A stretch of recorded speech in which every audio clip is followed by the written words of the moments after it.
I was weak, now I'm strong, go screw yourself. I have found my voice. No. We can do better than that. But this is a revolution. I was weak, now I'm strong. I'm going to stand toe-to-toe with you. I'm going to tell you what I need with humility and love. Tell me what you need.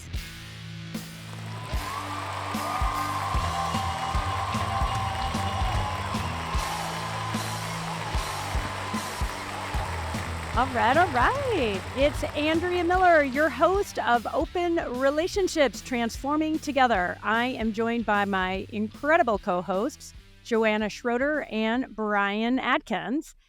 We have an incredible guest on today, the one and only Terry Real, therapist to the stars, and so much more.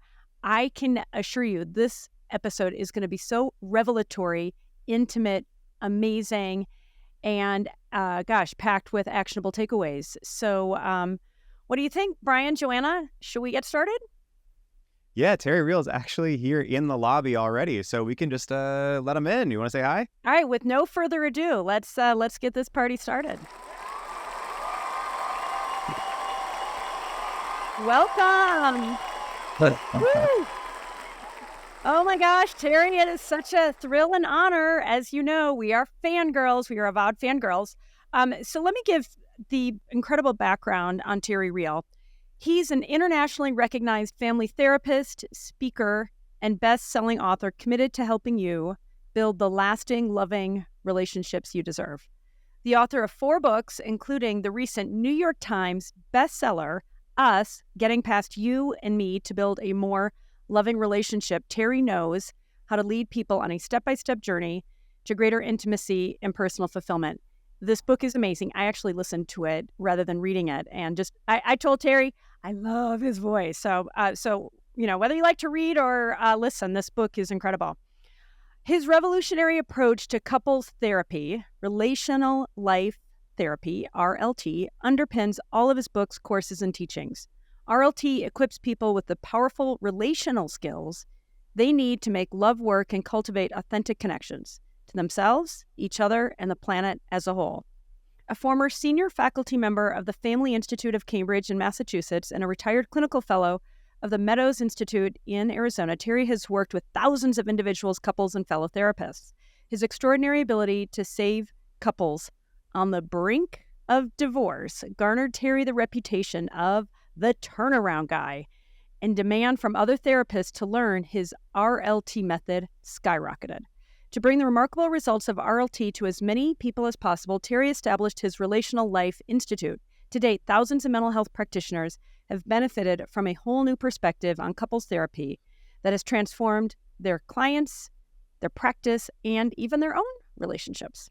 Terry is passionately committed to empowering us all with the essential skills for meaningful relationships. And that just scratches the surface. What I want to add is that Terry is therapist to the stars. Bradley Cooper, Gwyneth Paltrow, and Bruce Springsteen are just a few of his other avowed superfans. It's not just us common folk, Joanna. According to an article in Vogue, Bradley Cooper calls Terry's work nothing short of miraculous, which quite simply changed my life.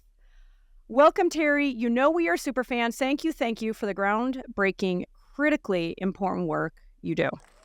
Oh my God, I feel love. We haven't even started yet. You are love.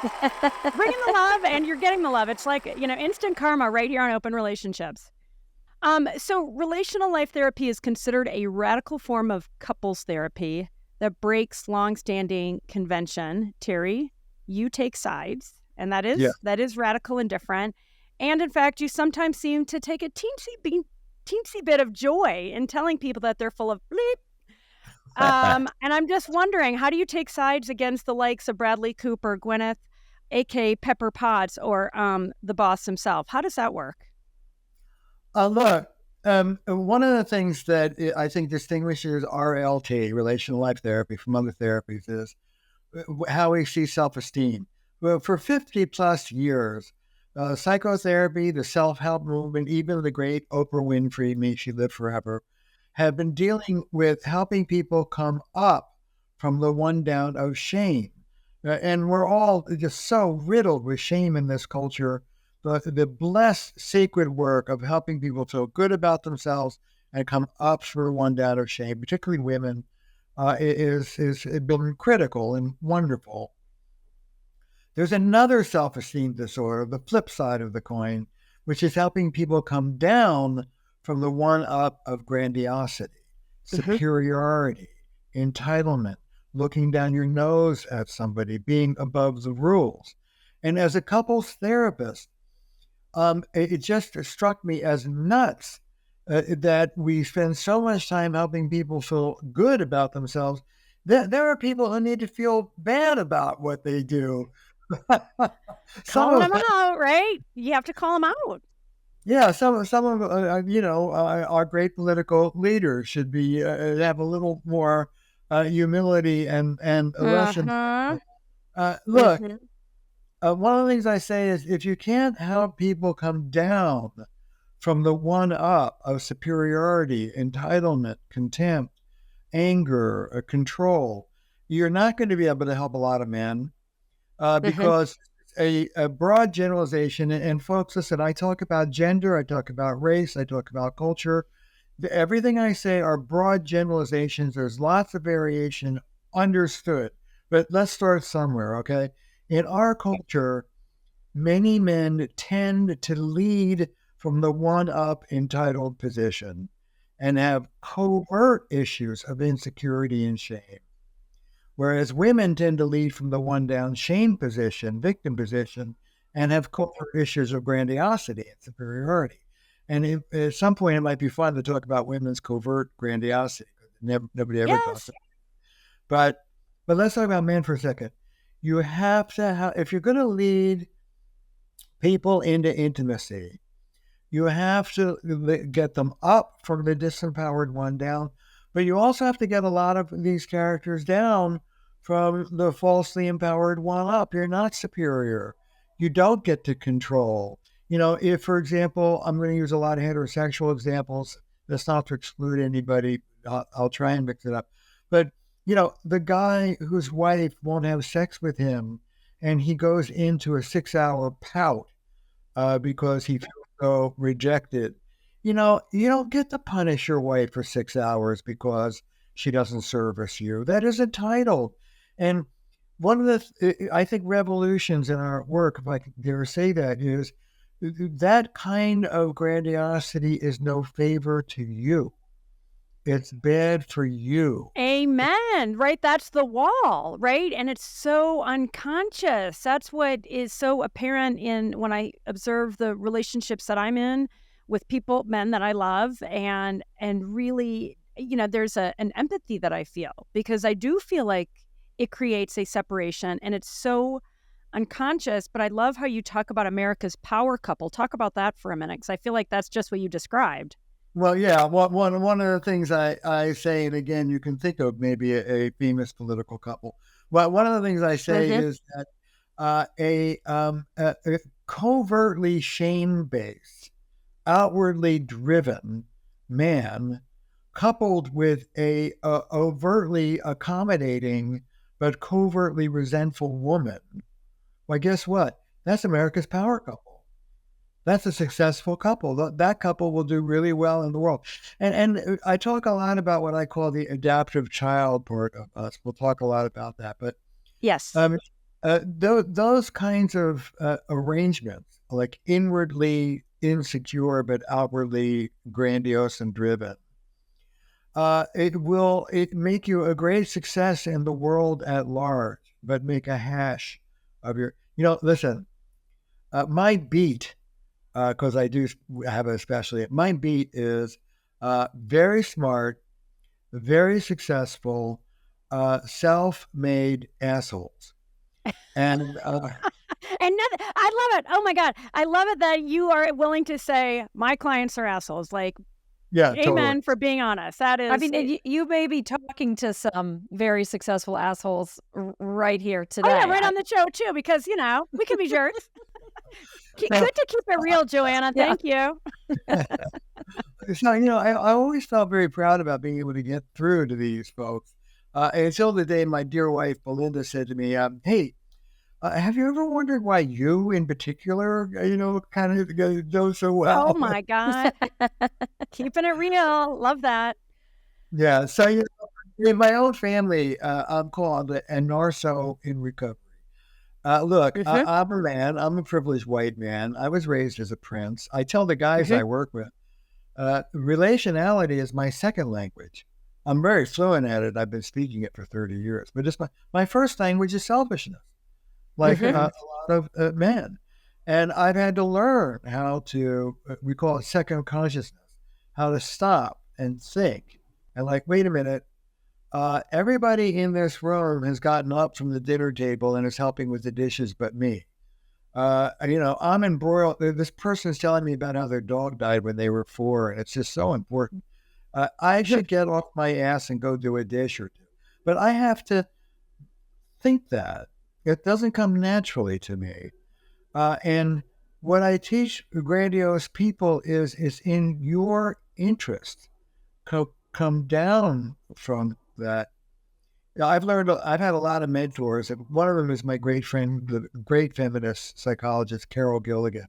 And I love this line: you can't love from the one up. You can't love from the one down. Love demands democracy. Yeah. Yeah. Well, and just, I feel like we were just touching on this a moment ago. We know that there's a loneliness epidemic that's raging in America. And it feels so obvious to me, especially in listening to you and being intimately familiar with your work, to go, ding, ding, ding. No wonder there's a relationship crisis in America. If you're one up or one down, you're not going to be connected. You are going to feel separate Yeah.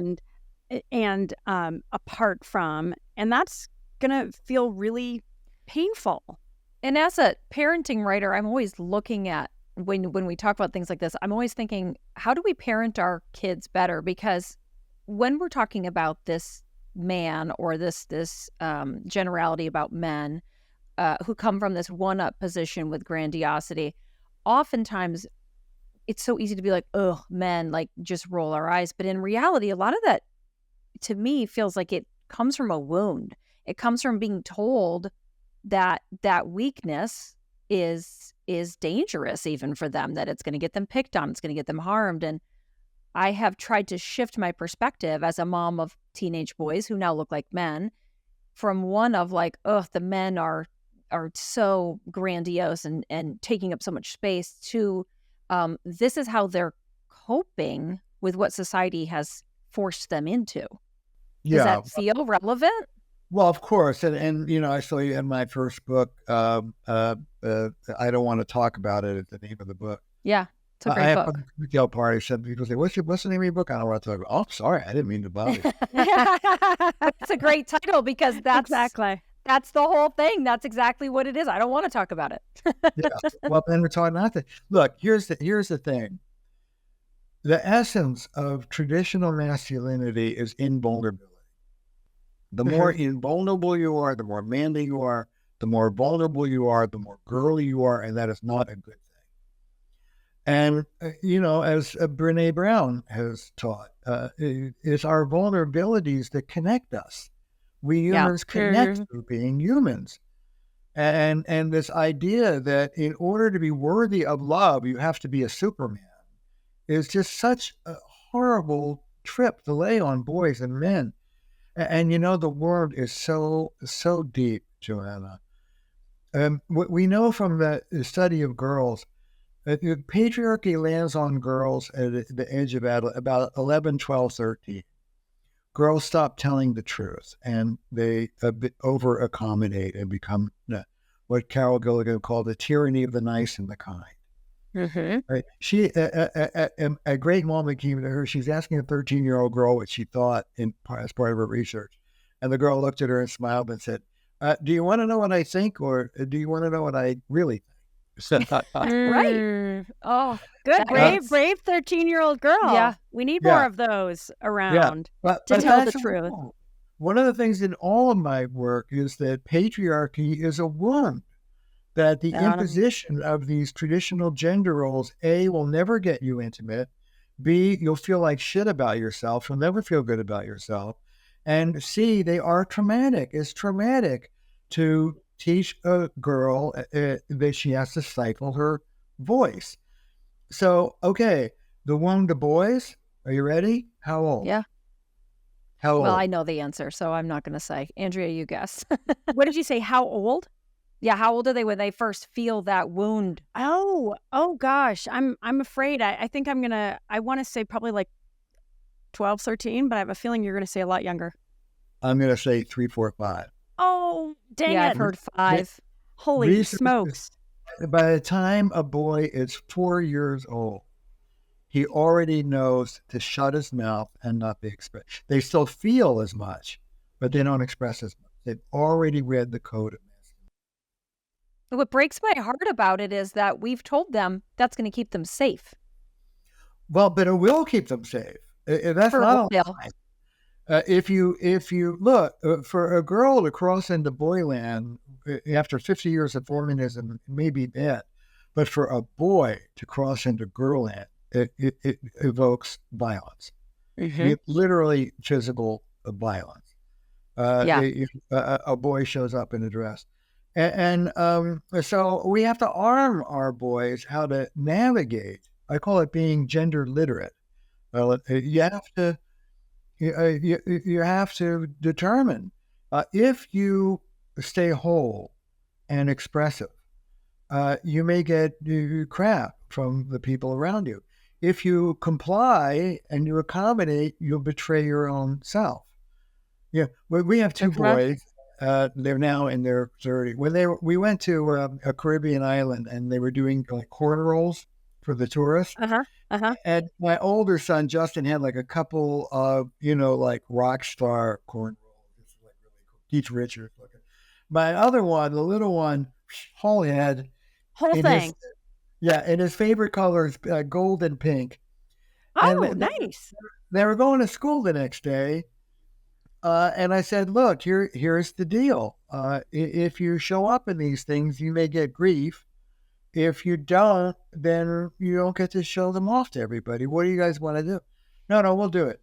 The older one, literally, when his foot touched the car, he said, I can't do it. And we had to cut it, he was late for school. Oh, no. The younger one, whole head, and it turned out he was the toast of the town. See, I mean, you get rewarded for being courageous, but and that to me, I feel like at the heart of what you're talking about, it takes a profound amount of courage and wisdom. And I love that's what you're teaching. But I keep coming back to that I feel like we are asking a lot, Joanna, especially to your point, especially boys and young men. We're asking so much of them because they're getting 2 really different messages. One is, this is what it takes to be a man, and, cowboy and all those images that are particularly American, and Western. And then at the same time, Terry, everything you're saying is, well, that's why men, I mean, the data is pretty clear. How many men have no friends? Yeah. Right? Cowboys, there is an epidemic of suicide amongst cowboys, middle Literally. Western men. Yeah, they're the most adverse population in America. They kill themselves.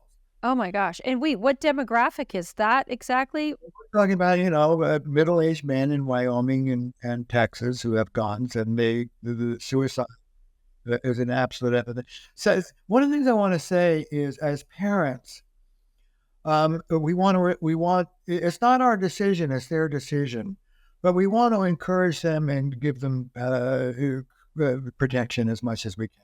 We want to create a relationship cherishing subculture around our sons and our families, and we want to stand up. I like to tell stories. Can I tell you another story? Yeah, we love your stories. We love Terry. them. Well, my wife Belinda is a therapist, as I am, and they're quite talented. And you don't mess with my wife. So my little one, Alexander, when he was 3 years old, loved. I have an Alexander, and too bad he doesn't have his little head popping in right now because he's at school right now. Because if he would have heard his name, he would have been like, right in the video. Okay, go ahead. All right, my little one, loved to do dress up. He's a very imaginative kid. And he would dress up as, bears and cowboys and soldiers.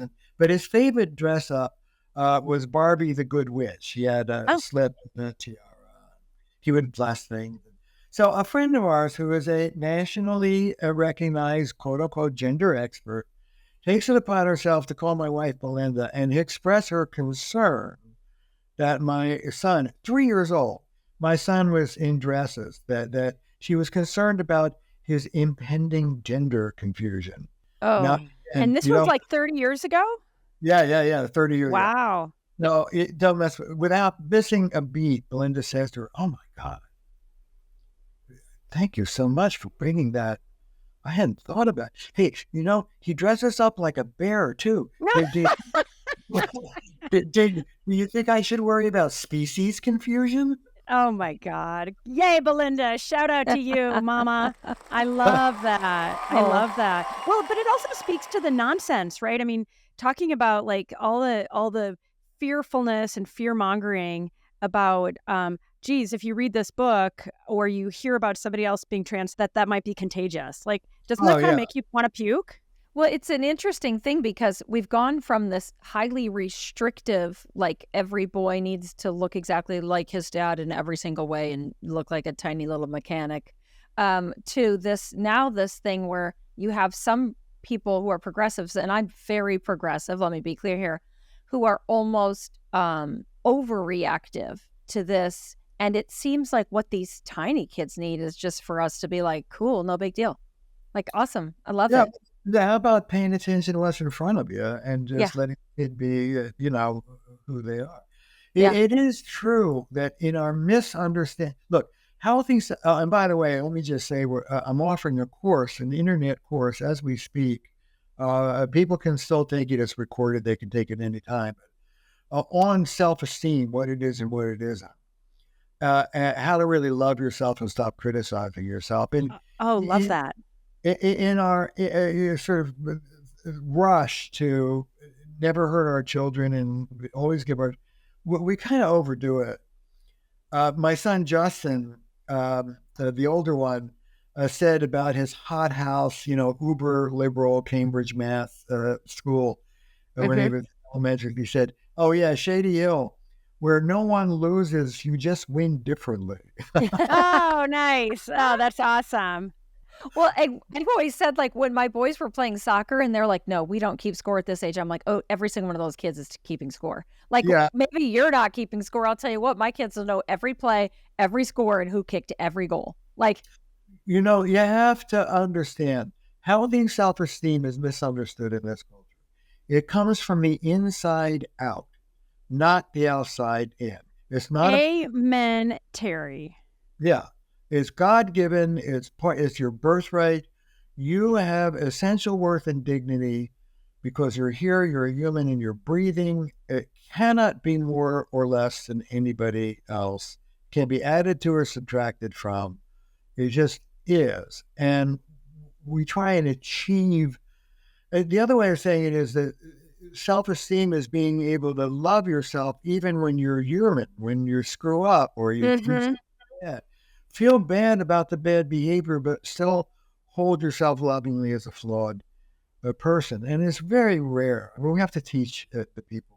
We think that self-esteem has to do with your performance or what you have or what other people think of you. It's got nothing to do with any of those things. So you don't want to shame your child, but you also don't want to falsely empower. I have a friend who has explicit problems with narcissism and grandiosity. He's an artist, and we were teasing about his mom. When he was a kid, his mom took him to a Picasso exhibit.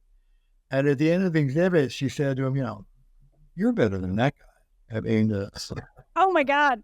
Holy smokes. My gosh. My therapist told me a story once about a man that she knows whose mother told him that his stinky diaper smelled like roses.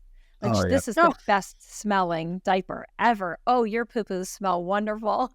I don't know what the outcome was, but it was a cautionary tale. Ask his wife what the outcome was. The issue is that false empowerment sets you up to be grandiose, entitled, and superior. And that's no favor to anybody. False empowerment is a form of abuse, just like disempowerment is a form of abuse. Yeah. And a lot of us kids, not just men, go back and have a sort of 1-2 punches of both. Being daddy's little girl is no favor to a daughter any more than being the big hero for the son. It's not about any of these things. And in my latest book, Us, I talk about coming out from under what I call the great lie that our Western civilization is based on. The lie that you can be essentially superior or inferior to another human being, or race, or culture, or nature itself. We hold ourselves above nature under patriarchy. We are in control and we dominate. And this notion of domination is killing us. And learning to be relational is having what I call ecological humility. You're not above it, dummy. You're in it. You breathe it. And once you wake up to the understanding that you're in it, then everything changes. Well, totally. And that's why I don't know if I said it or I just thought it. I certainly wrote it down ahead of our show, that your teachings, your exhortations are radically practical. And in so many ways, I mean, I say this lovingly, they're obvious, and yet it's not, right? Because we're in a loneliness epidemic, a mental health crisis. We here at Your Tango have been talking about it as overarchingly a relationship crisis, right? And you talk about toxic individuality is the air that we breathe. And that's what that's why it's like there was this great metaphor around, the two little fish in the water, and the old fish swims by and says, "How's the water?" And they go, "What water?" And that's just, I mean, it reminds me of your teaching and your exhortations. I mean, so back to no wonder we're in a relationship and loneliness crisis, because the air that we breathe tells us either how wonderful we are, how unique we need to be. Here's how I see it. We need, again, Carol Gilligan, there can be no relationship without voice. There can be no voice without relationship. We need to be assertive selves, but assertive selves in a larger context. I need to speak for myself, but I need to speak for myself within the relationship, not outside of the relationship. The essential delusion of Western civilization is this: I am apart from nature. That's what the word individual means. I'm apart from nature, and I stand above nature and in control of it. Whether the nature I'm controlling is my thoughts, I need to be more positive, my body, I need to lose 10 pounds, my spouse, my kids. You're not in control of nothing, Buster. And that delusion is going to kill us. I mean, we're 6 years away from an irreversible global warming, according to the science. This was just released last week. 6 years away. We have to understand that we're not above nature, we're in it, or we're going to die. And the way this gets practical in our lives is this. When you start thinking with what I call ecological wisdom, ecological humility, our relationships are our biospheres. We breathe them. You can choose to pollute your biosphere over here by having a temper tantrum. But, buddy, you're going to breathe in that pollution and your partner's withdrawal, lack of sexuality, lack of generosity over there. It's an ecosystem. You're linked. It's inescapable. From a relational perspective, if one of you wins and the other one loses, you both lose. And this is not a pie in the sky idea. You both lose because guess what? The loser will make the winner pay for it. Count on it. Well, and to your point, it's if you're one up, you're apart from, and it's like my kids will hit back and say something terrible, and it's like, okay, how did that feel? And I'm like, it felt great. And then 20 minutes later, they're like, oh, I'm I'm sorry. And they have that sense of remorse, which to me just adds that layer of guilt to make matters worse, right? Then talk, like the guilt and shame. But I would even contend, so much of your work obviously talks about couples and relationships, but at the end of Us, I love how you get into society, the planet as well, but just even going back and talking about racism and so many ways where there is us like an otherizing, and how dangerous and damaging it is. So it's at a crisis level. And what's interesting to me, we again, Your Tango, Open Relationships, this show, we are zealot advocates for relational wellness. We know that you can't thrive without it, right? And the opposite is true. You die of a broken heart. All those maladies, come to the fore when your relationships are non-existent. And yet, when I think about in my life, when I think about the people around me, they would say that they're prioritizing their relationships, right? I feel like it's like an uphill battle as far as people, not like, I think you said it was delusional. And so I'm wondering, how do we break through? Because the data is clear. We're in a relationship crisis, right? And mental health epidemic and all of these problems. And yet I think you have, again, my experience is, I think most people, unless they're on the brink of divorce or really at odds with a child that's having a hard time, or, it's like those extremes. But I feel like everybody else would probably say, oh no, I prioritize my relationships. It's good. Does that feel like a disconnect for you? It is a disconnect, and really, really good. Pretty much 1 out of 2 marriages fail, and after 50 years, and of the 2 out of 4 that are standing, how many of them are really happy with each other versus inertia? Exactamundo. Yeah. Yep. Exactamundo. We talk about that a lot on the show. Yep. Yeah, we don't have superb relationships. Here's why. First, let's look at the discrepancy. We've never wanted more from our love relationships than we do right now. If our parents and grandparents, a companionable marriage, got along, nobody cheated on it, fine. We want to be lifelong lovers. We want long walks on the beach. We want heart to heart. We want great sex. We want our best friend. We want our spouse to be our best friend. A cheerleader. I'd like to have a cheerleader. Exactly.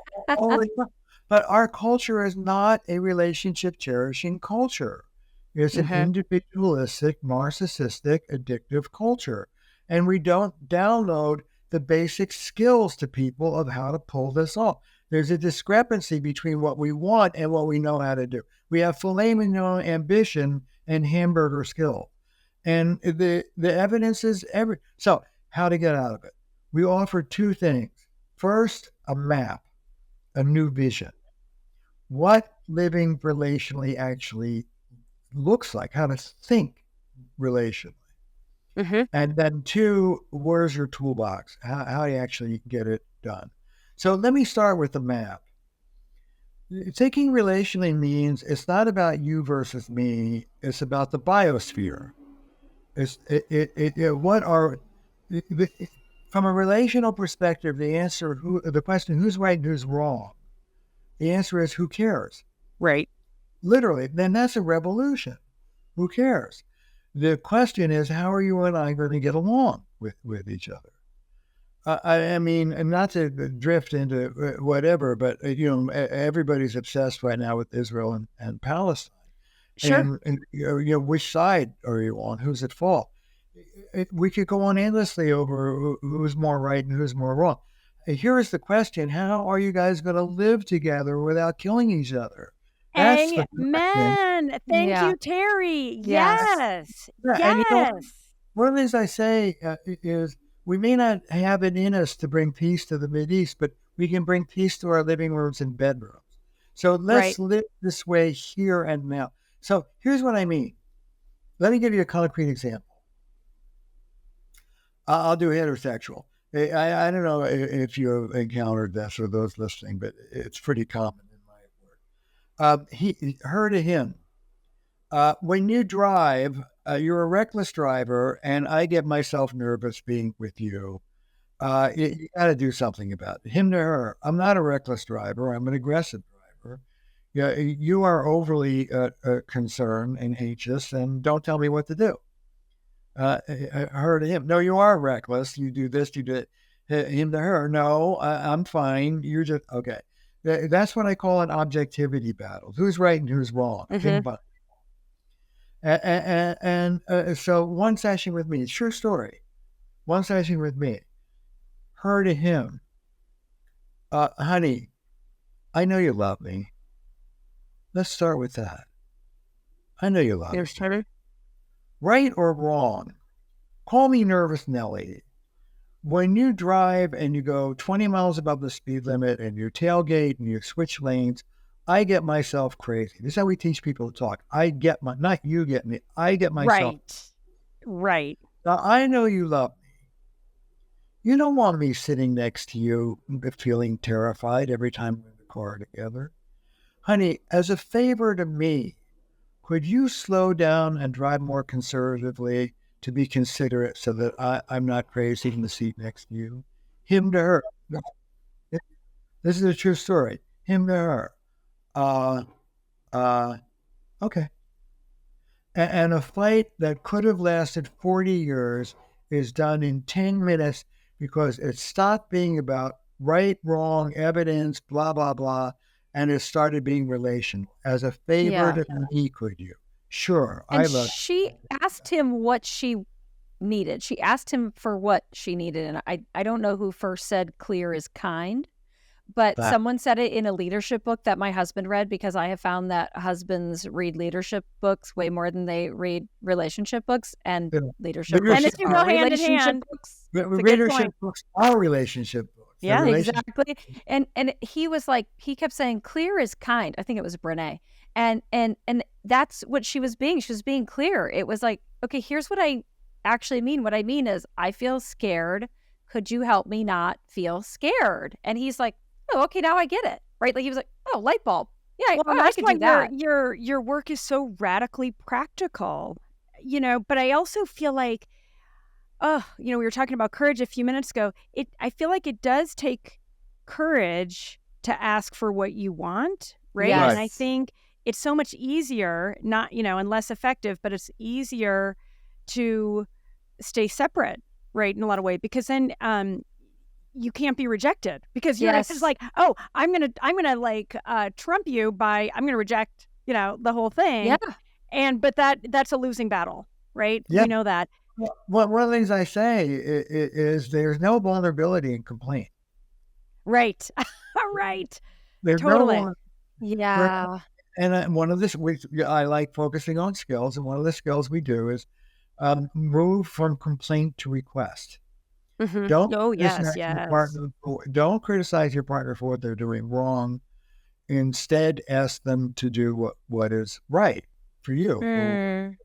One of the things about the story is the woman doesn't just say, could you do it? But she says it with humility. Could you do it for me?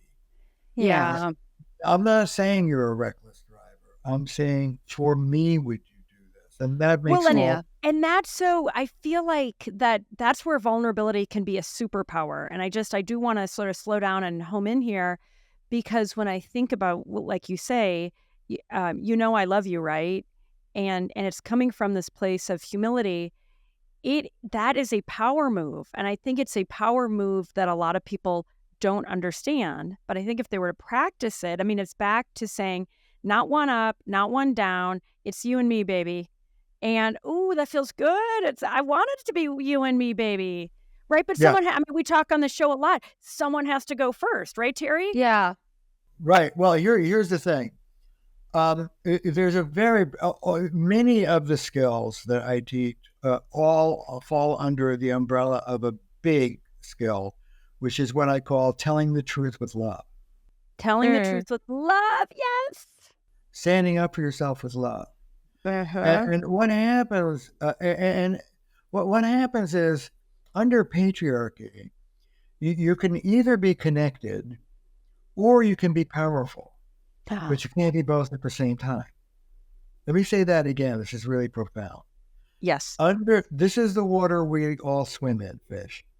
Under patriarchy, you can either be connected, that's accommodating, nice, quote unquote, feminine, or you can be powerful, that's logical, confident, assertive, quote unquote, masculine.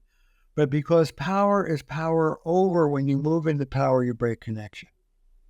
And one of the things you've heard me say over and over again is moving men, women, and non-binary folks into intimacy is synonymous with moving them beyond patriarchy. Patriarchy doesn't allow for it. We have to move beyond these rules.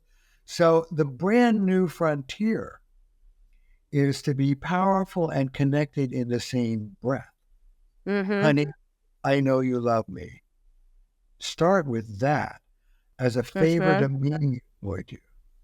You remind so you cherish yourself and cherish the partner in the same sentence. And no one knows how to do that. We have to teach people how to. Well, let me ask you a really, it's a bit of a specific question, but I feel like a lot of people can apply it. So in my marriage, we've been together 20 years and we have built up resentments. Okay.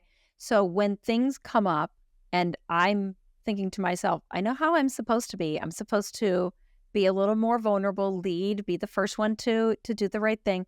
But I will often feel this ball of resentments. And I know my husband does as well. And we're in a good place. We get along great, which is why we're comfortable talking about these things in public. But those resentments are real. And on a practical level, how do you move forward with couples who come in with just a whole bunch of resentments?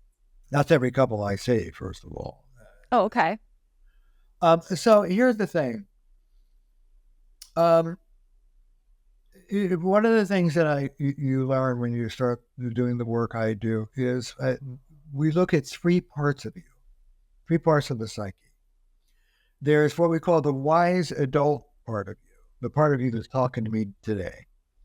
Thoughtful, how do I get rid of my resentment and do a more skilled thing? That is the prefrontal cortex. That's the most mature part of the brain talking. Unfortunately, there are two very immature parts of us that are also on board. Subcortical, the limbic system, amygdala. So there's the famous wounded child part, which trauma work has been dealing with for a while now. Very young. When I do work with the wounded child part of somebody, they're just flooded. It's the part of you that just received the abuse or the neglect. The wounded child part, the first moments of life to about 4 or 5, want to crawl up in someone's lap and just cry for about 1,000 years. That's the wounded child part. Between this very mature present part and this very young past part is where most of us live. And I call it the adaptive child part of us. Adaptive child. And this is the you that you created in the face of what was coming at you. It's the you that adapted. And good for you at the time, but it's a kid's version of what a grown-up is supposed to look like. And we bring these adaptations into our relationships, for example, being resentful. And it stops us from behaving like an adult. So the first skill that we teach is what we call relational mindfulness. It helps to talk about the part of you. The part of you, Joanna, that is resentful is that adaptive child part that harbors that resentment. And if you grow up somehow, we can talk about it, but somewhere along the line in your childhood, you figured out that it was a smart thing to do to stand up for yourself and to stay true to those resentments. Yes? Yeah, absolutely. So it was either modeled for you, you saw somebody do that in your family, or you needed to stand up for yourself because somebody was trying to control. Yeah, it's rewarded because standing up for myself kept me safe and feeling secure. Yeah. So you adapted from somebody taking advantage of you as a kid to protecting yourself and standing. Good for you that you learned that. But we have a saying, Adaptive then, maladaptive now. Mm. God bless that little girl who stood up for herself. I don't want to imagine what would have happened to you if you hadn't. Yeah. But your husband is not that domineering parent, and you are not that little girl. Yeah. So, in this, I call it whoosh, first consciousness, knee-jerk response. Your adaptation, your whoosh for you. You're a fighter. I'm a fighter. Yeah. And your whoosh is like a wave that comes over you, automatic. The hallmark of the adaptive child part is knee-jerk. It's automatic. And it's very visceral. It feels like, I got to do this or the world's going to come. Take a breath. Take a break. I'm a big fan of breaks. Take a 20-minute break. Go for a walk around the block. Explain what a break is to your partner before you take it. I'm getting triggered. I need to go deal with myself. Get re-centered in the part of you that can move beyond those resentments. When you're in that place, then go back to your partner and deal with what the issue is. The first order of business I call relational mindfulness. Get out of that automatic part of your brain into the part of you that wants to make things better. You're never, an adaptive child is never going to use relational skills because she doesn't want to. She wants to fight. She wants to stand up for herself. Yeah. And she didn't know how, right? I mean, isn't that the whole point? And by the way, I got to say, I was so glad you brought it up with the question you asked, Terry, with Joanna's question, because honestly, I can't tell you how much that adaptive child versus wise adult framework has transformed my life, right? And it's something I've taught people and, shared your work with other people. And it's so practical. You go, that makes a ton of sense. It does. And it's more empowering than just the traditional idea of the wounded child, because a lot of us, especially if we're fighters, I don't see myself as a wounded child. I see myself as the person that will go right into the conflict and solve the problem and stand up for what's right. And if you were talking to me about my wounded child, I'd be like, yeah, it doesn't resonate. But the adaptive child, that hits. Right. Well, what happens in relationships is your wounded child gets stimulated, but most of us have about 10 seconds worth of tolerance for that. And then the adaptation comes in and says, okay, I'll take care of it. Yeah. Your adaptation, for those of you listening, let's be practical. Ready? Your whoosh, your adaptation. Here's the simplest way of thinking about it. Fight, flight, or fix. Yeah. Oh, I'm a fixer. Right? Yep. Fight or fix. That's your knee jerk. Stop right now as you're listening. Take a moment and ask yourself. Now, look, I know 364 days you're in your wise adult, but that one day when you screw up. Those 2 minutes that you might just slip a little tiny bit. Fight, or now I'm a fighter. Joanna, you're Andrea, what would you say? Oh my God. We're type A Aries. Like, we're way fighters. Yeah, we're all fine. Our whole company is like this, Terry. It's like we are like a bunch of, we will take over. Yeah. Yeah. Us fighters, we move into what I call individual empowerment, which is huge in our culture right now. Particularly I was weak, now I'm strong, go screw yourself. I have found my voice. No. We can do better than that. But this is a revolution.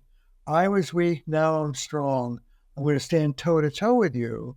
I'm going to tell you what I need with humility and love. Tell me what you need. How can I help you come through for me? Who sounds like that? How can I help you come through for me? Yeah. That is relational. And that's the page. It's the difference between saying, don't talk to me like that, and saying, honey, I want to hear what you have to say. Could you tone it down so I can really listen to it? Do it in the same thing. But one about empowerment. Now, we're all fighters, so our relational mindfulness is coming down from that one up and softening up. For those of us who are fixers or accommodators, you may need to find some backbone and don't be so accommodating, but make a little war in your family and stand up for yourself. For the fixers, let the bad thing happen. Nobody's going to die. It's okay. Mhm. But the thing is, somebody might have died when you were a kid. That's how you learn to be a fixer. Yeah. Yeah. Somebody would have run over you with a truck when you were a kid. That's how you learn to be a fighter. So I always teach my students and the people I work, always be respectful of the exquisite intelligence of the adaptive child part. You get to know that part of you. Mhm. Respect it. Honey, you did exactly what you needed to do back then. God bless you. I'm here now. I can do. You know, when Belinda and I have a fight, I literally, and I teach my Do they clients. still fight, Terry? Pardon me? Do you and Belinda still fight? Oh yeah, we fight. Oh, We fight.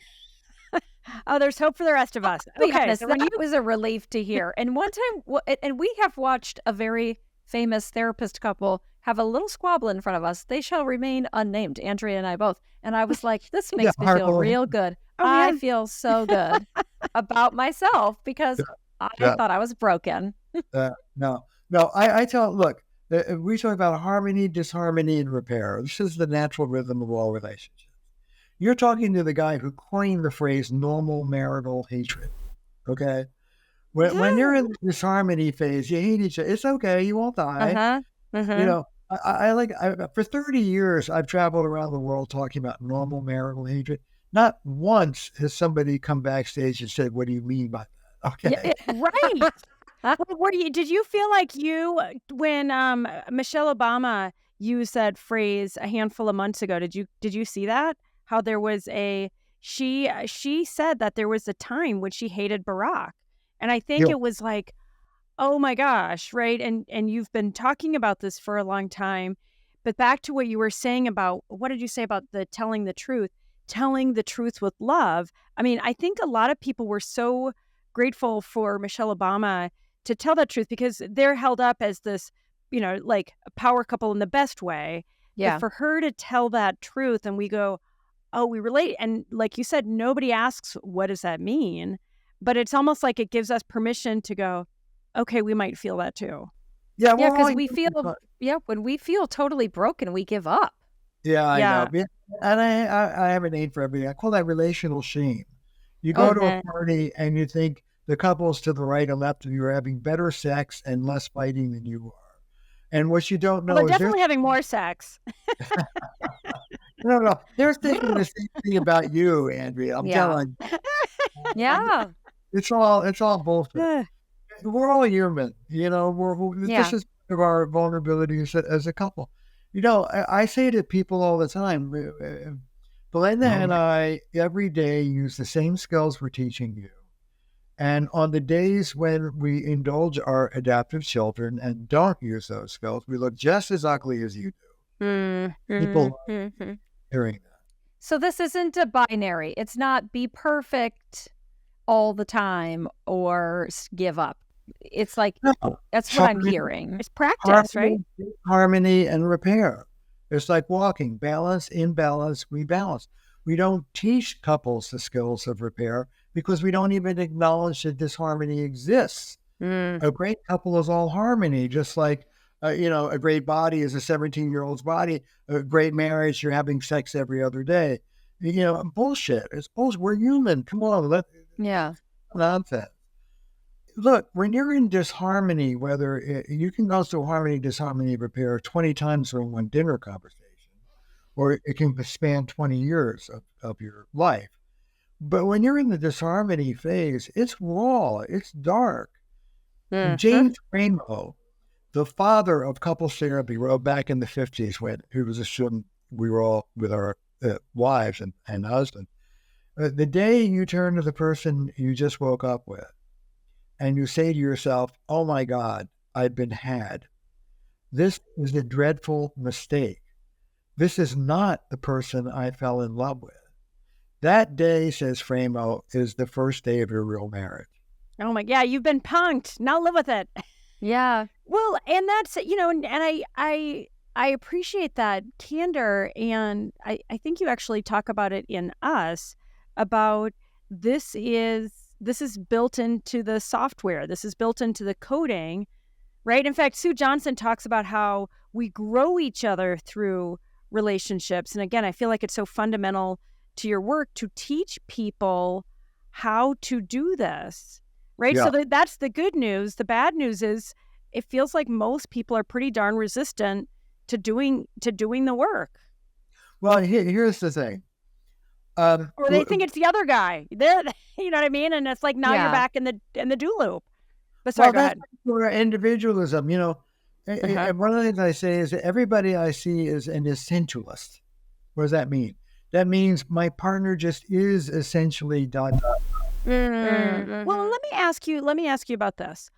When you talk a lot about shame, and I feel like that word can be, I honestly wish there was a different word, because I feel like, I mean, yes, embarrassment, yes, inadequacy, right? I mean, there's a lot of different synonyms for it.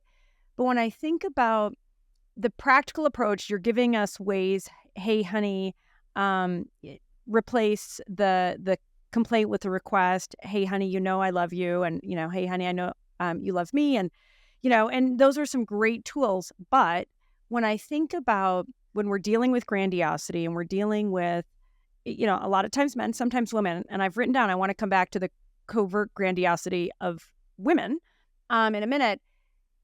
But if that person simply cannot acknowledge, it's too scary to acknowledge that shame or that feeling of inadequacy for whatever reason, it's like the layers of lacquer have prevented them from seeing that or feeling that in themselves.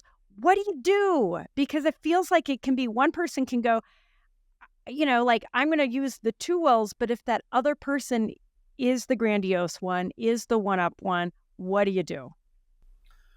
There are 3 stages to getting what you want. Oh, good. Only 3. 1, this is the tough one, particularly for women. Daring to rock the boat. Daring to rock the boat. Okay. This is the assertive phase. This is where you grab your partner by the collar, you put your face in their face, and you go, listen, pal, this is really important to me. Mm-hmm. You better pay attention. This is not working for me. This has to be better. Now, I know you love me. You don't want a miserable partner. It's in your interest. This is what's so. It's in your interest to do this. Please, this and this need to change here. Now, if you're with a very grandiose partner, they'll tell you to go screw yourself. And you can dare to rock the boat. And what's scary for particularly a lot of women is once you rock the boat, you are putting your marriage in jeopardy. Mm-hmm. And the more grandiose the partner, the more dangerous it is. But I believe that it's part of being in a healthy relationship that you're willing to risk it. Well, and it's how I feel like it's how we grow each other, and back to it's how we experience freedom. And I've, you know, my marriage, yeah, I always say fireworks are the best and worst kind. But as I feel like as I've gotten wiser and more mature as my adult, oh my gosh, Terry, thank you. And Sanjay, thanks you. As my wise adult is much more skilled at not freaking out. Right. It's okay, you can rock the boat, and you need to rock the boat, because it's back to, I'm not doing him any favors by letting him maintain the grandiosity. That's how I feel, right? Yeah. If I have the love and courage that can say, hey, yo, we got to fix this, and we're in it together. And I didn't have that skill even a handful of years ago. But keep going. Okay, so you got number 1, dare to rock the boat. So it does help for you to rock the boat with love. It's in your interest, sweetheart. You don't want to be living with a miserable wife. I mean, come on. No. I know you love me. This isn't working. We can do better. Please take this seriously. That's a whole lot more effective way than you son of a bitch. You better, which is the way most people do it. Particularly when people move from disempowerment into individual empowerment, is, you creep, you better do it. That ain't going to work. So you have to be relationally skilled even while you're being powerful. But you do put your relationship at risk. Now, if you're with I want to be practical. If you are with a grandiose partner, and no matter how skilled you are, they just don't give a damn about changing to make you happier, that's a kick out that you need couples therapy.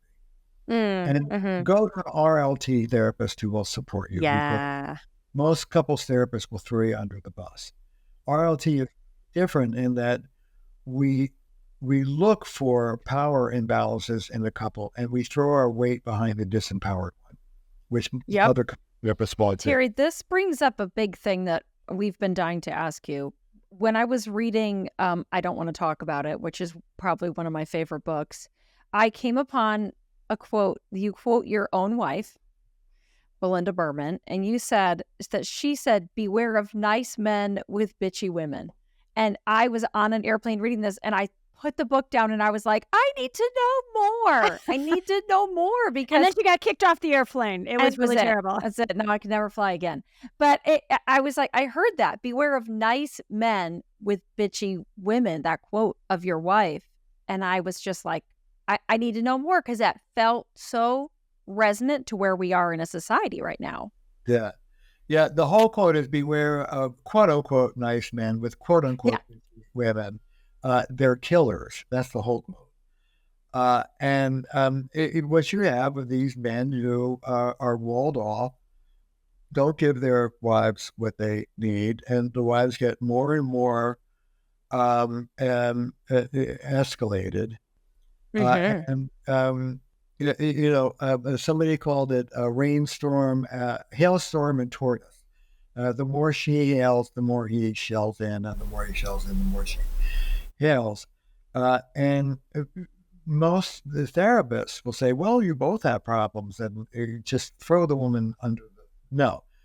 Mr. Tortoise, she's right, you're wrong. Come out of your shell and give her more of what she wants. It would be good for both.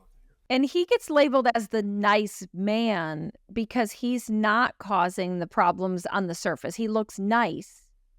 And she looks bitchy because she's like, I want to talk about it. I want to resolve it. But is that just internally, or to a therapist, or do you think to the world in general? Everybody, women in particular get this. Well, I have a saying, an angry woman is generally a woman who doesn't feel heard. And in the... Yes. I turn to the woman and I go, do you get it, Joanna? You've been heard today. I've heard you. I've got him. I've got your husband. He is as walled off and ungiving as you say he is. That is as insufferable as you say it is. I got him. Now, this is what we do in the therapy. Don't you confront him anymore. It's done. Oh, it's okay. Done. You let me handle it. I can handle them better than you can. Oh, wow. And yet, that's the revolution of RLT therapy. But so with my help in this, and so I want to say, if you have a grandiose person who just ain't going to listen, you drag them to somebody to get some help. And a therapist is really going to back you up and help you. Okay. But let's say they listen. Terry, I may or may not be asking for a friend. Do you still see clients? Not really. Very, very few. But you have the Art of Relational Living. That's a new course, right? That people can find at terryreal.com. Is that the kind of thing that so yes, people can go to an RLT therapist, right? Would you recommend all over the country? Okay. And then is there a directory on your site so that people can find that? Okay. So terryreal.com.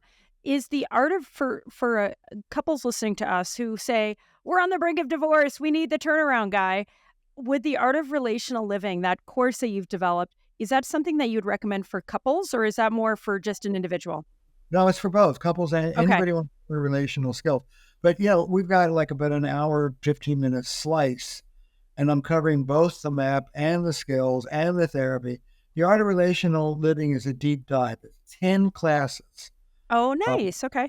And it really goes through how to speak up for yourself with love, how to listen without being defensive, how to make repair, how to cherish each other, really the basic building. So all that practical stuff. And that, like I said, toward the beginning of our time together, again, I love your approach, and not to be, again, too much of a fangirl. It has shown through in your books, and I haven't done this course, but I'd like to. But I do really want people who are listening and watching this just to go, oh, it doesn't have to be this hard, right? I don't have to keep suffering like this. And it's not, like you say, it can never be I win, you lose. It's we win or we lose, right? Because it's never. Let me go back to practical. So, daring to rock the boat. Daring to rock the boat is not packing their bag. It's making it, for women in particular, the first step is, if you're unhappy, why don't you start acting like you're unhappy and wipe that smile off your face? I had a woman, so often you hear this, oh, my husband's, a creep, but he'll never come to therapy. This is a true story. She met him. A lot of women get into what I call, I hate how you're treating me. What can I make you for dinner? Well, that's not Joanne and me, but I can kind of understand that. A little bit me. I do both. Do you? I think I'm like a switch hitter on this. I'm a fighter and a let me make you dinner so that you don't get mad at me person at the same time. Oh, yeah, that's good. All right, sorry, Terry, go ahead. I'm just getting carried away. I've been to this gal. Okay, this is a true story. She met her husband every day when he came home with 90 seconds of the following: I hate how you treat me, hon. I hate this, and this. I've got an appointment next Thursday at 7 p.m. with this guy, Terry Real. If you don't get your butt in that chair and work on this, I'm going to be even more angry and more miserable than I am now, which is plenty. What can I make you for dinner? She did this every day for a week. That son of a gun was in my chair. Oh, wow. So I want to empower people to stand up and rock the boat. Rock the boat, baby. Rock the boat. Yeah. Okay, that's one. Two, once your partner is listening, drop the criticism and the aggression. Everybody gets that wrong. They sell past the sale. Well, let me tell you how miserable I am. No. They're listening. Shut up. Yes, thank you. Change the energy. Once they say, okay, okay, I'll try, then soften up. And step two is what I call helping them win. Teach them what you want from them. We know about this sexually. We know that we have to teach our partners in bed what we want, but teach them everywhere else what we want too. Look, here's a simple one. I got 10 minutes. I just had a fight with my girlfriend. I need 10 minutes of venting. For those 10 minutes, I don't want you to solve my problem. I don't want you to give me advice. I want you to be like a girlfriend. It's called empathic listening. Put your arm around me, go, there, that sucks. Tell me more about it. Would you be willing to do that? More assertion up front, less resentment on the back end. Clear as kind. Oh my God. It's so obvious, Terry. Why don't we know how to do this? Right? And why do people resist it? Because it's scary. Right? But but it just... It is. It's a whole lot less vulnerable to scream bloody murder about what you're not getting. Actually ask for what you want. Well, and that what they say, the definition of insanity, keep doing the same thing and expect a different outcome. But it feels somehow, when you talk about the modeling and so forth, so many of us came from families that what was modeled to us, it's like it's unconsciously, it's like we know this is in our best interest, but somehow it feels like something really unconscious and insidious is keeping us stuck in it's like our own unempowerment, right? Because like everything you're talking about is rational and even obvious, yet we don't do it. But how you say it is not obvious, because I feel like you frame it in a way back to the wise adult versus adaptive child. It's like, that framework really breaks through for me. But I feel like you're just basically asking us all to grow up emotionally. Is that true? Yeah, grow up in the moment, which means that we deal with the immature parts of us. We do the trauma work of turning into that boy or girl. Yeah. If I may, Joanna, your husband pisses you off. You're ready to let him have it. So that adaptive child part of you gets knee-jerk trigger. Count on it. Son of a, treat me like that. You learn to do that as a little girl, and you needed to. But on this day, you take a breath. You don't just let that 11-year-old take over your marriage. And you turn to that little girl and you say, Joanna, honey, I know you're a fighter. I love what a fighter you are. Not today. I got it. Well, one of the things I say is when we are inner child trigger, which just means trauma triggered, when we have that automatic response, you want to take your little girl or little boy, put your arms around them, hear them out, put them on your lap, love them, and take their sticky hands off the steering wheel. You in the back seat. You let me handle my husband, you're going to make a mess of it. And that is the revolution here is that can be cultivated, that can be grown. The first time you take a breath and come out of that reactivity to the wise adult that wants to use skills, that adaptive child's going to laugh its face off. By the 1,000th time you do it, you'll have some It's traction. internalized. Well, and that's it. And that's so when I think about my own journey and having effed it up, a lot for many years, and Sanjay's amazing in all the ways that he's amazing, except for when he isn't, right? And that's been my, kind of my failure to keep being unwilling maybe to do the work and practice it. But then when you do it once, you go, oh, that wasn't so, at least that was my experience. Like, oh, that wasn't so scary. Oh, I feel better. And to your point, Terry, that after several times, it becomes instinctive. But I do feel like for me, and I guess I'm just really kind of reinforcing my own experience of practicing it and knowing then sometimes even in the practice, it's going to get fucked up and I'm going to get mad and a little, kind of freak out Andrea is going to come out, but that it is a practice. And, and the thing, and I love how you talk about this whole thing happening minute by minute. You literally said it's not about weeks and years. You said, and I'm like, oh, what minute by minute? And it's like, oh, it's in the now, right? So in the now, and you just in that moment, you have that choice. Am I going to go with my knee jerk and pace this up, which feels great in the moment because of the hangover, or am I going to take a breath and say, you know what? I know you want to fight. Trust me, I understand. It will feel great in the moment, but it's not really good for us. Just you take the back seat. I'll take over. And that's the okay. So you're in your wise adult. You're in the second phase. Your partner's listening. Drop the anger and the criticism. Right. We vomit all over our partners. Therapy has taught us to do that. Are you in my house? What, Terry, get out of here. Go home. Telling your partner 10 minutes worth of how miserable you are at the way they treat you is not a winning strategy. No, it's a losing strategy, even though it feels so good sometimes. It's in the moment, but let it go. Honey, this is what I want you to do. Would you do it? So that's phase 2. You teach them how to do it. And then phase 3, which is really hard, is what I call making it worth their while. Once they do it, reward them, don't disreward them. Honey, thank you. I teach people to celebrate the glass 15% full. Yes. It was only 5% full last week. This is how we deal with our kids. Kid comes home with a D, have a heart-to-heart.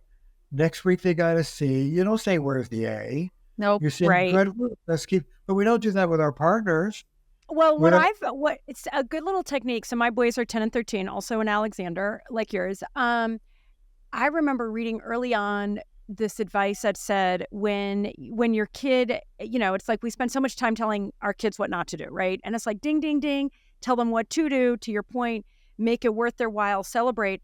But even more than that, just using words like do something really crazy, right? And scream and shout and jump up and down. So it becomes like this neurological, like, blah, right? Yeah. And it just makes me think, I'm like, I want to try that. Sanjay just got home. He was in India for 2 weeks. And so I'm like, all right, I'm going to make it worth this while. And I'm going to make it like really memorable. I mean, it's such a good, practical, good advice. We all need that positive reinforcement. Well, even just the simple words. We're waiting for somebody to give it to us. Yeah. Right. And that to me is a big problem.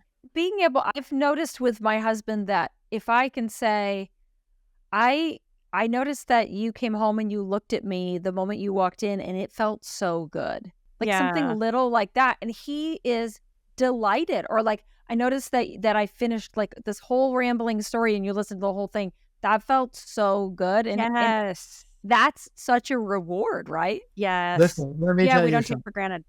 The best way of getting more of what you want is appreciating what you're already getting, Appreciate what you're getting. which we don't do because it makes so us good. comfortable. It's one thing to bitch about what you're not getting, is quite another to open up and receive it when we get it. I But call this transmission reception work, and it's a big part of couples therapy. Uh-huh. Once B starts giving A what A has been asking for, you think A swerves in their arms? They do not. They disqualify it. It's too little, Oh. too late. You did it, but you did a half-assed job, which is a way of protecting ourselves from the vulnerability of actually being receptive. I understand it as the adopter child, but take a breath, go into your wise adult, be vulnerable. Honey, you just did a half-assed job. Isn't that great? Well done. Backhand compliment. Oh, that's hilarious. I kind of like, love that. Andrea and I both have boys. I also have a girl, and we have teenage. We get a lot of teenageness between the two of us. Uh-huh. And writing a book about raising boys has opened my eyes to how much loneliness and heartbreak and isolation men are experiencing. What would you say? And I know you don't do a lot of parenting stuff, but you sure do. know a lot about men and boys. Oh, okay, good. You sure know a lot about men and boys.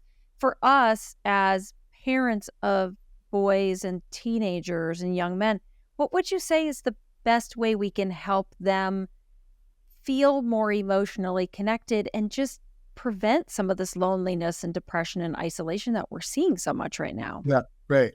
First of all, I want to empower all of the mothers listening. This idea that adolescent boys have to, quote unquote, separate from their mothers and act like dicks, and that's normal and good for them, is bullshit. It comes from psychology, but it's really patriarchy. Oh. And there is no reason why boys need to pull away from their mothers in order to become men. That is just bullshit. So mothers, hang on to your sons, dads too, hang on to your sons, insist on relationality in the home. To be relational outside of the home, they have to figure out how much they want to show and be vulnerable and how much they want to protect them. But in the home, you are connected, you are acting like a good, big-hearted guy, or you're going to your room because I ain't putting up with it. I'll tell you a story. So my son, Alexander is a tall, willowy. He's now a doctor, but he was a professional ballet dancer for a year. Oh, how cool. And really a very sensitive, artistic guy. Justin, his brother, is this big, burly jock. And the two of them are the thick as thieves. It's the two very different versions of masculinity, but they love each other. Anyway, I'm driving Justin. He's maybe 8, 9, to hockey practice. And we're doing this thing. I particularly want to empower parents right now with this story. How was your day? Fine. How are you doing? Good. Yeah, there was this boy thing. I pull over and I stop the car. True story. I say, Justin, let me be clear with you. I'm doing you a favor right now. I'm driving you to hockey practice, which I love. I'm asking you to talk to me, and you're barely giving me the time of day. I don't like that. So here's the deal. You're going to tell me one thing you felt today, one thing you learned today, and one thing you feel really good about today. Go. He goes, all right, I'll go to hockey practice. I go. So, okay. So he starts to tell me, and this is what he says, absolutely true story. He says, okay, I'll tell you something. As we go to hockey practice, and I'm thinking, there's a difference in the hockey practice between the boys who go to private school and the boys who go to public school. Oh. It's like not cool. He's like 9, 10. I go, well, can you describe it? He goes, it's hard to say, but it's a little like the difference between when you got a bunch of black kids and white kids. Oh, wow. My 10-year-old was sitting in the back seat of the car talking to me about class. Good job, Papa. He would no more have come out with that if I hadn't insisted on it than fly to the moon. So mothers, hold on to your boys. Insist on relationality. We don't have to leave relationships. We have to renegotiate relationships to accommodate our growth and autonomy. But this notion that boys have to reject their mothers and act like jerks is 100% bullshit. So if you get nothing else from today, I want to empower you to insist on decent man as you raise your boys. Oh my gosh, Terry, amen. Love it. And Joanna, thanks for teeing that up, because it is, when we think about this loneliness crisis and how it is disproportionately impacting not even the older men, it's the younger men that are there in their basements or in their dorm rooms that are totally disconnected and at great peril for them and our society. And how, Scott Galloway talks a lot about just that growing gap where, it's disproportionate that women are getting the degrees and better jobs and so forth. So you've got this widening gap in society. Boys and men are in trouble. One of the things I believe is and this is very American, this thing that both my kids went through, where what it means to socialize as an older teen and college kids is you go out with your friends and get shit-faced on alcohol. And the reason why that's so prevalent in America is because these boys don't know how to talk to each other. Right. They don't know how to relate to each other. Exactly. And so, amen, Terry, to you to find a skillful way, or even a little bit of a forceful way, to open that, and it, and I feel like it's a delicate dance, right? Because we, as parents, we want our kids to open up and be relational, and I guess we all just have to figure out how to do that. But to insist on it, I think, is the right answer, right? To rather than just say, all right, I'm just going to go play a video game in my bedroom, or I'm just going to sit in the back seat and look at my phone. And I feel heartened because I do a little bit of that with my boys. But I want to come to, so we're talking about the young folks. I want to talk about generational trauma. And I referenced at the beginning of our show that you have ministered, for people to listen to Bruce Springsteen in that gravelly voice. So if you're going to listen or read Terry's book, Us, you have something to look forward to with the opening that Bruce wrote. But he wrote a foreword to your book that explained how you helped him face his generational trauma. And the quote here is, "It's only through the hard work of transformation do those of ours who have come before cease to be the ghosts that haunt us and transform into the ancestors we need and love to walk beside us." So, Beautiful. Bruce Springsteen is like the ultimate manly man, right? He's like, I think so many of us in America perceive him as like the cowboy, the person we want to aspire to.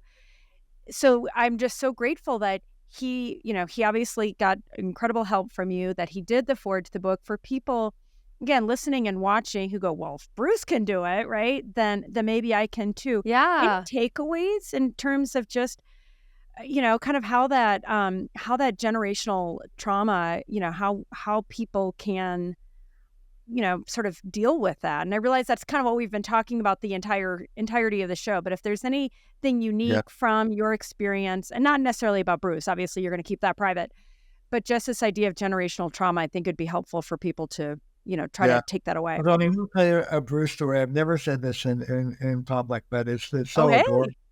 All right. Because you mentioned Michelle Obama and her talking about normal marital hatred. Bruce and Barack did a podcast together. Oh, great. For a number of episodes. And Bruce did tell me that Barack told him that after the first episode, Michelle was picking him up, and he gets in the car and they're driving off. And Michelle says, boy, that Bruce Springsteen, he's done a lot of work on himself. It's really clear. I love that. Oh, Terry. Hang on. Where is Brian? Can we get our studio audience to give us a big clappy? Woo, woo. But I mean, and it's ironic to me because it's like the work is its own reward, right? Isn't that the freaking answer? The work is its own. That's how we liberate ourselves. Yeah. That's how we experience joy. I do want to tip my hat and open my heart for what a courageous thing for him to publicly state that he and Patty had done this work. And yes, I mean, and thank you. So yes, a big thank you to Bruce Springsteen and Patty, his wife, and to your point that they have the courage. Let me go back to this issue of generational trauma. Okay, sure. They say it's the height of pretension to quote yourself, but I will. Here's my... You can get away with it, Terry. You can get away with it. Yeah, here's my most famous quote from I Want to Talk About It, if I may. Mm-hmm. Family pathology rolls from generation to generation, taking down everything in its path, like a fire in the woods, until one person in one generation has the courage to turn and face the flames. That person brings peace to their ancestors and spares the children that follow. And here's what I want to say to you all listening. Do this work. Yeah. Do this work for yourselves. Do this work for your marriages. Do this work for your children. The best gift you can give your children is a healthy you. Break the chain. Transform the legacy. I say, you read this, and I don't want to talk about it. My father was an angry, depressed, traumatized man, violent, and unhappy. His father was an angry, violent, depressed man. I have 2 boys. They do not say that. Oh my God, I've got chills. Yeah. It's a great book. And that's the greatest work of my life. Oh my gosh. Yeah. Brian with the claps. I appreciate it. I was hoping for some claps. Yeah. No, but it is the And you ultimate. know what? I have a message for I love seeing how moved you both are. Me too. And my message for those of you who are listening is, if I can do it, you can do it. Do it. Do it. And it's beautiful to hear a man saying that, because I think that a lot of times that's what we're missing is men mentoring to our teenage boys that change is possible and that a different way of living is possible, that it doesn't have to be so locked down all the time. Yeah. Yeah. And in order to do that as a man, it requires nothing less than reconfiguring everything that you learned as a boy about what it means to be a man. And isn't that so motivating to parents raising boys too, that we get this opportunity to give them a different future, not like just you by say, healing ourselves, but by giving them these tools young. Well, Yeah, breaking that chain. one of the things I say, I'm a big fan of young men. Millennial men, Generation Z, the younger the man, the less patriarchal they are. Now, it differs in the different regions in the country, but by and large, young men expect a 2-career family. Young men expect to share decisions with their wives if they're heterosexual, with their partners, and they are more expressive than us old baby boomers. And the reason why my vote is on young men, and they're better off than my generation, is because they were raised by feminist mothers. Future. Woo! All right. Yeah. No, totally. I love that. It is super heartening, and I just going back to, your call to action to break the chain and to have the courage to face the flames. Yes. It is so beautifully written. I'm thankful that you're willing to quote yourself. And that's it. When I think about what it means to be a man or a woman, right? And yes, we're still trying to break the chains of patriarchy. But that having that courage to say it stops with me, and that, like you say, it's the greatest gift. That to me, and it's why we're here. It's why we're doing the show. It's why we've developed this huge platform with your tango. And Terry, it's why we're so grateful starting from the beginning of the show and even our prep time, why we're such super fans of yours, because this is, you can see the transformation happening thanks to this approach and your work. So I think we covered a lot here, folks. Terry, is there anything? And I'm going to come back. Woo, all right. We're going to, I want to talk about. I have two things I want to say to people. Okay. You got it. One is this. In our culture, our relationship to relationships, including our relationship to ourselves, is passive. You get what you get and you complain about it. Oh, right. And here's the revolution. We can shape it. We have something to say about it. Come and learn how to do that. And the other thing I want to say is this. I have to say this every time I speak to a big audience. If you get nothing from this whole talk and get this. There's no redeeming value in harshness.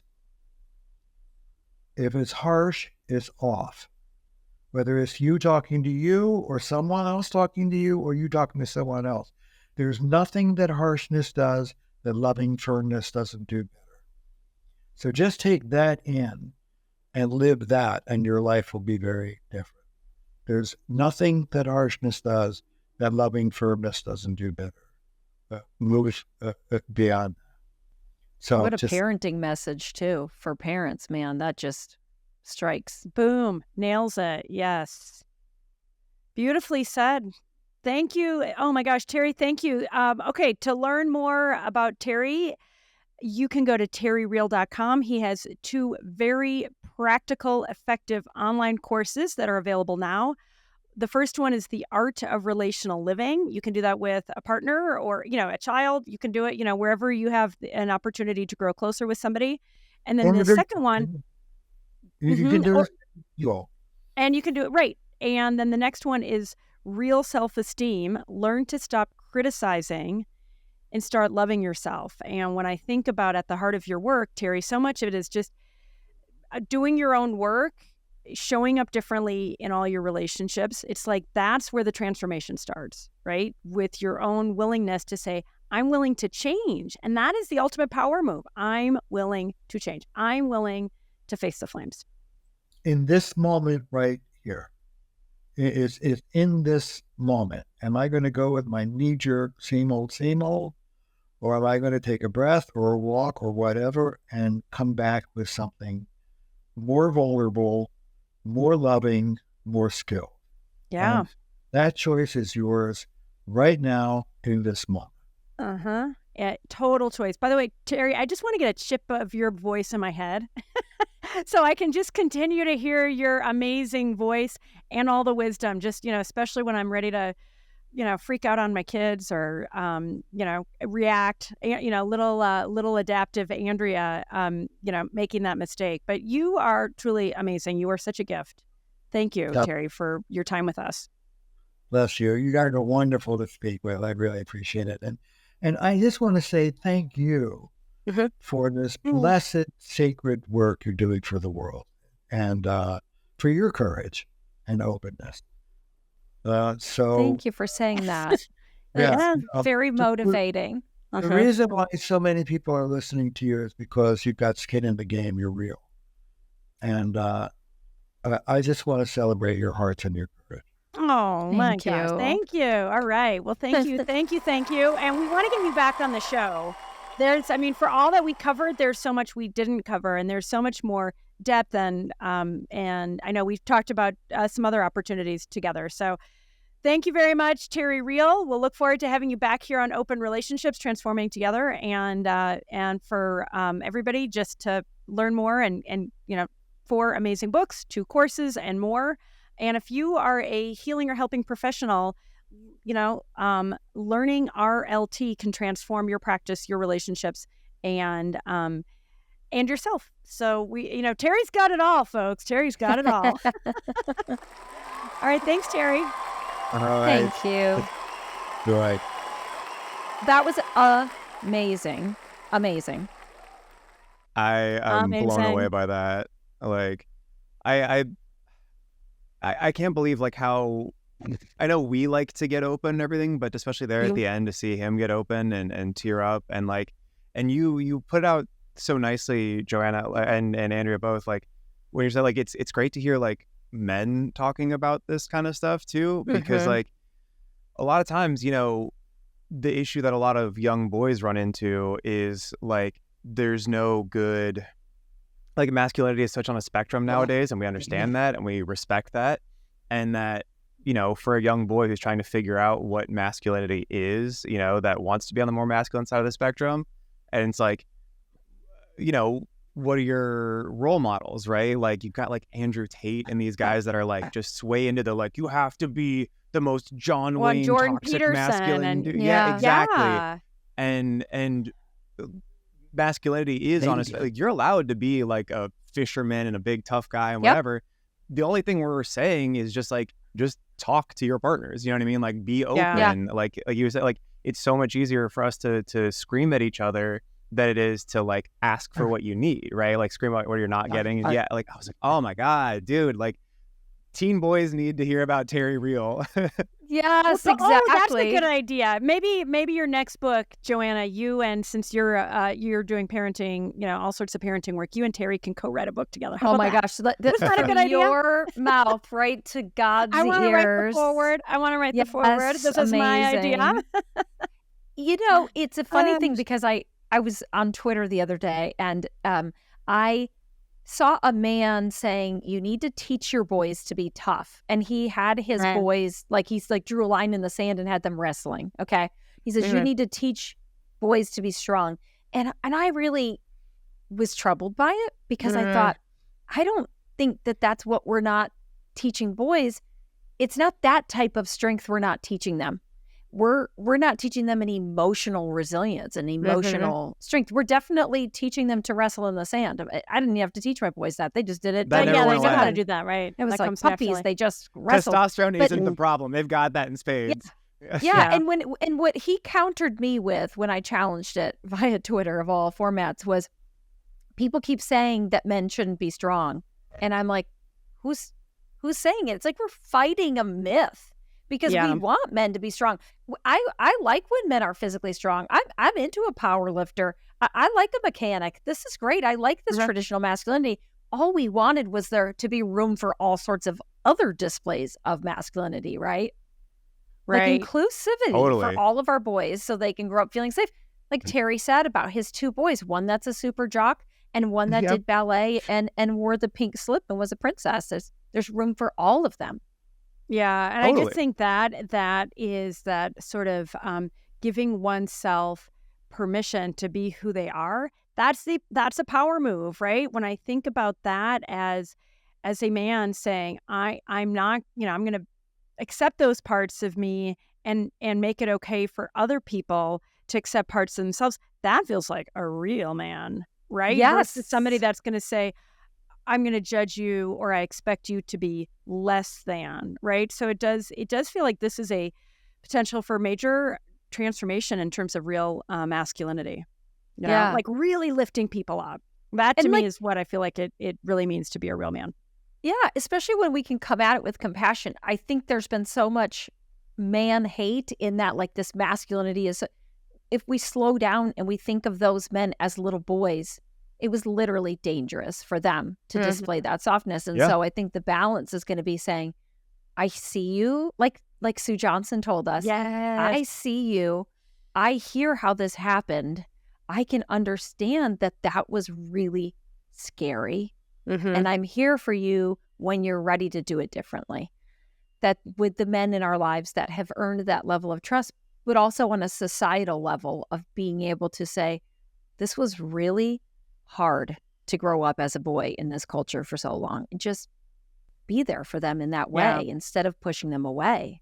Yeah, it really it's so heartening, and just to know the kind of reach that he has and the work he's doing, you know, it makes me so much more hopeful, really, for, you know, especially for us with kids. And Brian, you don't have kids yet, but you will, right? And no, we're not.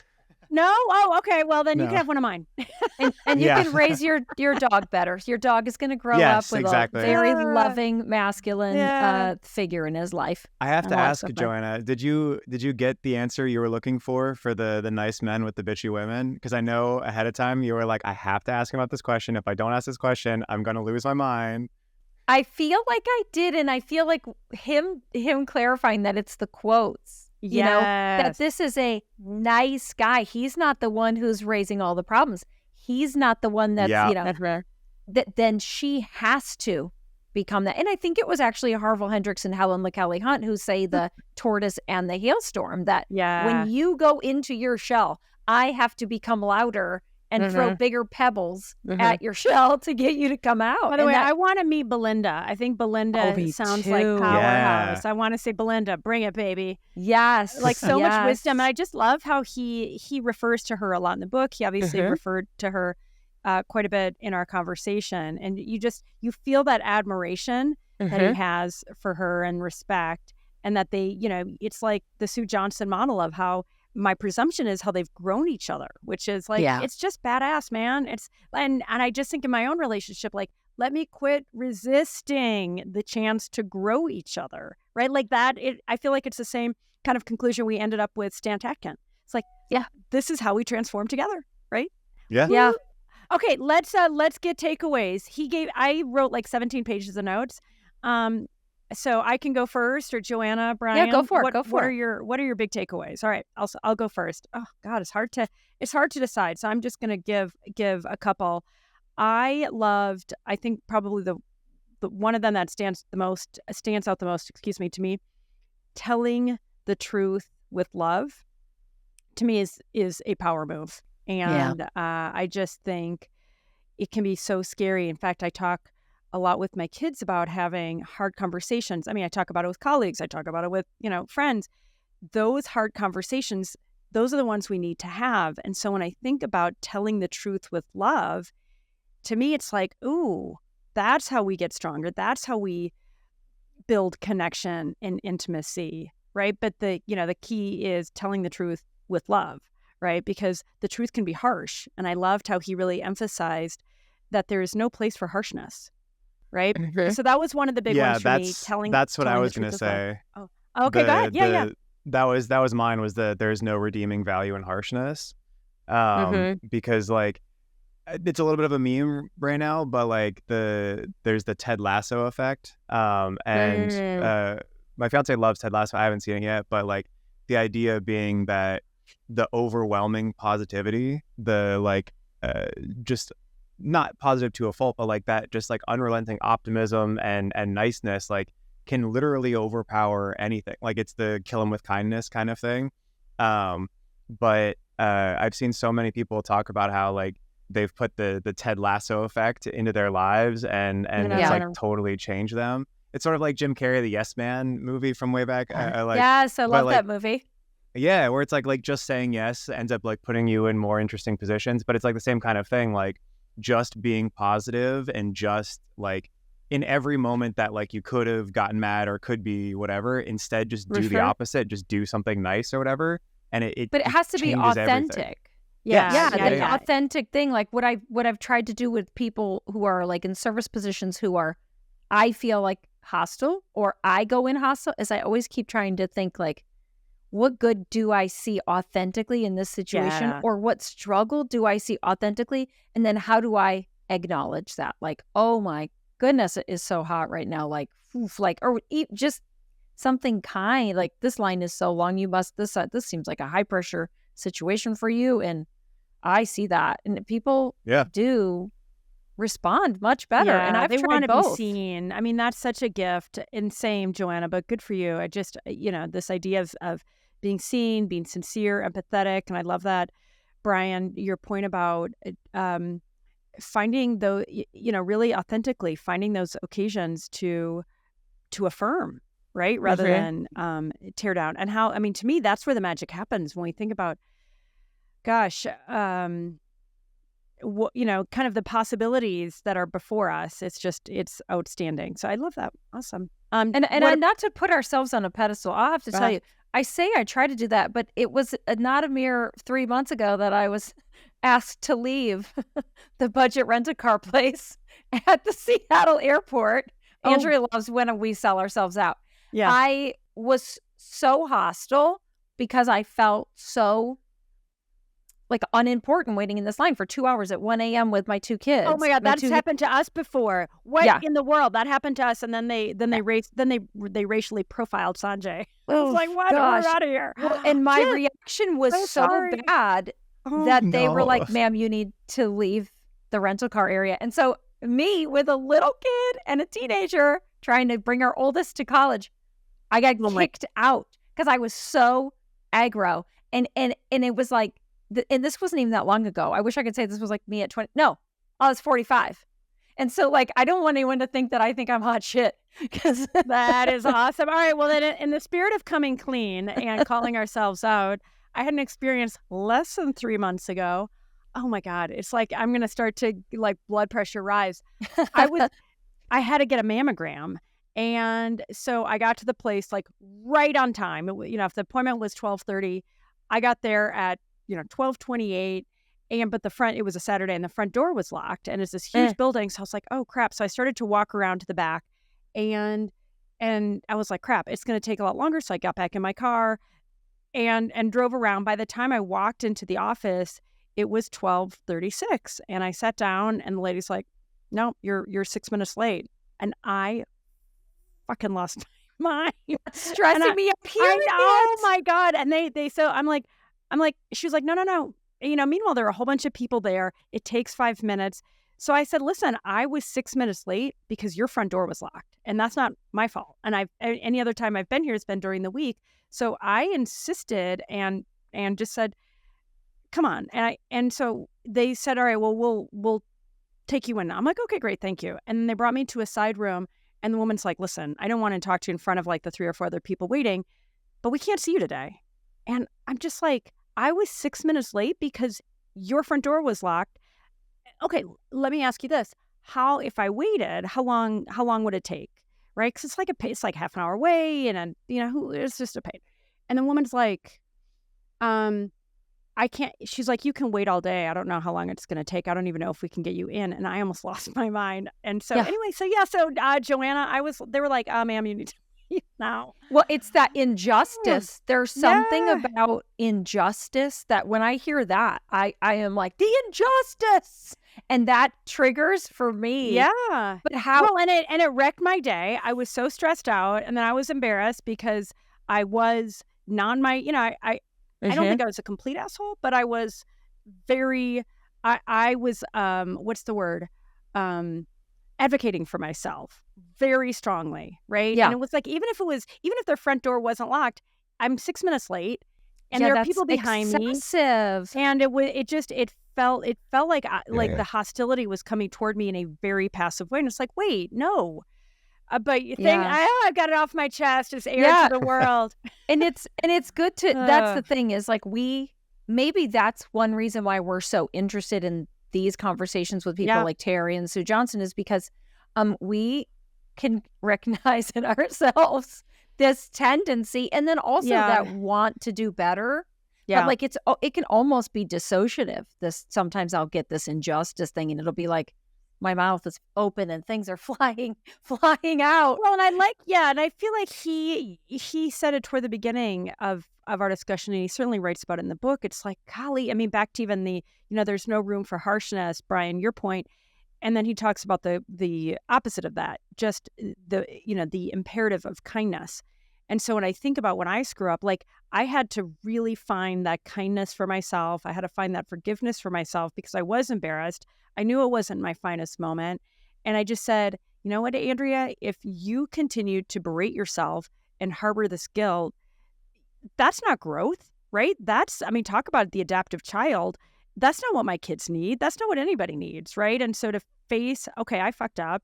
And, yes, I was unjust, there was injustice against me, but I appreciate that candor, Joanna, because I do think it comes full circle with how can we be kinder and more forgiving of ourselves, right? Because that, to me, the kinder and more forgiving of myself that I am, I feel like the less frequent I become, Medusa, And it's like this, it's back to the practice. Yeah, maybe it is like expanding that mental muscle of being generous.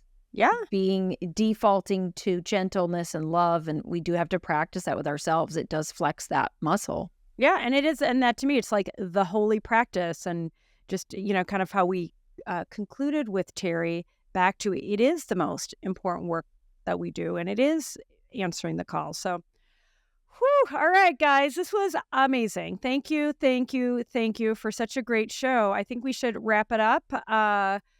For those of you who aren't following us, please do. So every single episode that comes out every Tuesday at 3 p.m. Eastern Time, you are going to get it right straight away into whatever app that you follow. Also download, because when you download, we're able to just to understand what in the show is resonating best, and we can make adjustments accordingly. We are so grateful for people that watch and listen, for all of you that are our fans. We are working so hard to make this show incredible. I think we're on episode 12. We know it's going to be just a little longer, and we are going to be having it perfect, but we're working really hard to improve it, to make it relevant, to give you actionable takeaways. So you can email us at openrelationships@yourtango.com if you have ideas, feedback, questions, suggestions for guests. We've got a great pipeline of guests that we're developing. And leave us comments. Yeah, actually, that's what I was about to say. Yeah, we want people's advice. Like, we would like to hear everyone's advice. What can we do better? What do you want to hear? What do you wish we did? Mm-hmm. And we do don't want your listen feedback. because we just got and Andrea, I don't know if you saw it. We got some fan mail that was giving you a recommendation when you asked for if there was a documentation or like a book or something for using these kinds of techniques for a CEO and in your business. Hey. And so some people reached out and gave you some good advice. I love it. So very cool. So yeah, that email again is openrelationships@yourtango.com. And we also have on the YouTube top bar, there's a podcast section, and we're right there, and you can follow that podcast very easily. I think that's it. Phew. All right. Thank you. Thanks for listening. We'll see you next time on Open Relationships. Keep it open, all.